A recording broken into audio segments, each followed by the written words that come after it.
More reports, and in fact more indications that the Trump administration has already deported more people who've been convicted of violent crimes to Eswatini. Eswatini has confirmed it's preparing to receive these people. It says that they'll then be moved to their home country. It's the second group of people, the second group of prisoners the US is sending to Eswatini. Our government has said it's concerned about this because, presumably, of what could happen if these people were to escape. Professor Anthoni van Nieuwkerk is an expert in international relations and diplomacy at Unisa. Professor, good afternoon to you, and thanks for your time. I understand what is in this deal for the US. They get to remove a group of people they don't want. Okay, what's in it for Eswatini? I mean, it can only be money that I can see. Yeah, indeed. I think that's the deal, Stephen. And it's distasteful, to say the least.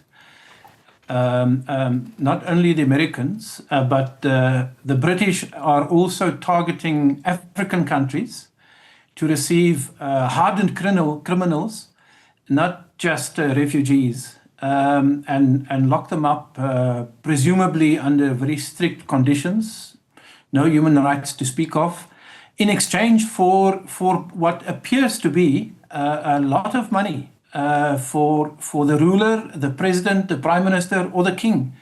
And I think civil society and NGOs that deal with human rights rightfully point out that this is not the best kind of bilateral relationship that we as Africans should have with Americans or the Europeans or the British. It seems to be immoral from pretty much every direction. On the one side, you've got the action of a rich state taking something, in this case actually a human being, they don't like, they see as dangerous, and removing it to a country that is much poorer, presumably has fewer resources to actually make sure that everyone around them is safe. So they're basically exporting their danger to us. Yeah. That's the one thing. Then there are the human rights of the person who's actually being deported. We're not talking about radioactive waste here that's dangerous. We're talking about a human being who's now in a country they know nothing about, no family. They might not even know where they are. Yeah, indeed. And this kind of a movement of people under the cover of darkness, we've seen that, when the war on terror started after 9/11 and the wars in Iraq and Afghanistan. So the Americans are specialists in doing this.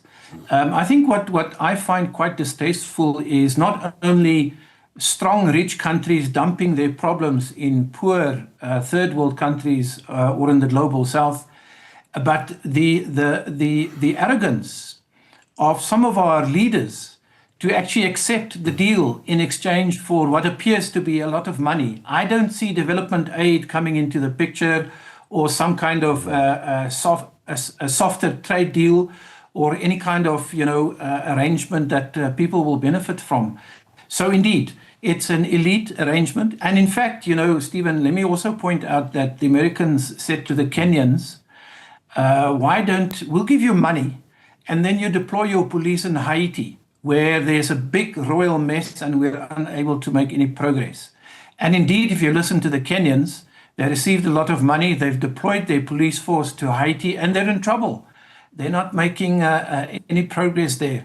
So this is the kind of north-south imbalance in international politics that I think we have to guard against. And so the next question possibly is, what can we do about this? Well, Eswatini belongs to the Southern African Development Community, and South Africa will chair SADC from August next year. And I think it behoves us to lay down a couple of markers to say that this kind of exchange is not acceptable. I mean, we've seen from the king there his previous behavior that I don't think he listens to us. I mean, we've seen that many times. I mean, there's also, Prof, and again, I'm sorry to keep harping on this, but I think there's an element of lying too, because Eswatini, so these are people who come from a different country. They go into the United States. They're convicted of violent actions there. They're then deported, exported, pick your word, to Eswatini. Eswatini says they'll send them to their home country. So presumably their home country is much closer to the United States than it is to Eswatini. I mean, it's a nonsense. Yes. I mean, they're lying to us and they think we're stupid. Yeah, no, I also, I'm puzzled because the statements by the Eswatini government is made by acting spokespeople. more than once now. And so, in fact, Stephen, we should get the Prime Minister of Eswatini on the line to speak to you about this and explain to Southern Africans, to Eswatini and its neighbors, particularly us, because what is going on? What is the rationale here? Because we should be worried. We know from bitter experience that the correctional services, the prison services in many of the countries in Southern Africa are not up to standard, up to scratch. Remember in Mozambique, the election-related violence resulted in a prison break and hundreds of criminals escaped. And it wasn't 3 or 4 days later when we found them in Mpumalanga on the road. So people are rightly concerned about this kind of exchange between the rich north and the poor south. And I think, as I said earlier, it is time for for the leadership of Eswatini to be held accountable. And the only structure that I can think of that can maybe exercise a bit of muscle is SADC. It belongs to SADC.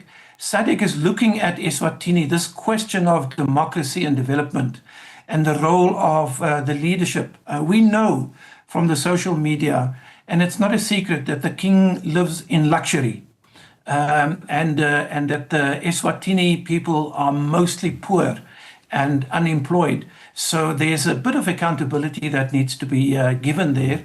And hopefully our own leadership, our own government of national unity will not ignore this kind of development, which is, I also hesitate to say, Stephen, that if this happens, nobody cries about this too loudly. It might happen again. The next country and a number of African countries might find themselves in this invidious position of getting monetary reward for hosting hardened criminals who have no idea where they are and with no idea of what's going to happen to them next. This doesn't bode well for Africa's international relations, I must say. So it is good that we speak out on this issue. You mentioned the example of Rwanda, and it was a very big political issue in the UK. And what happened there was the previous government, it was a Conservative Party government, basically said, we will send migrants to Rwanda. And they said that because they knew it would win them votes. Now, look, it didn't work in the end. But other countries are going to be looking to the US. They'll be looking at what the Conservative Party did in the UK. And they'll also say, let's try this. And I kind of wonder if maybe this is a moment in which Africa and African countries need to be told by their neighbors, that's us to Eswatini, actually, you need to send a signal that we won't do this. Because the political pressure in the global north to do this is only going to grow. Yeah. No, you're right, Stephen. And let me point out another plausible scenario. I'm just thinking about it now.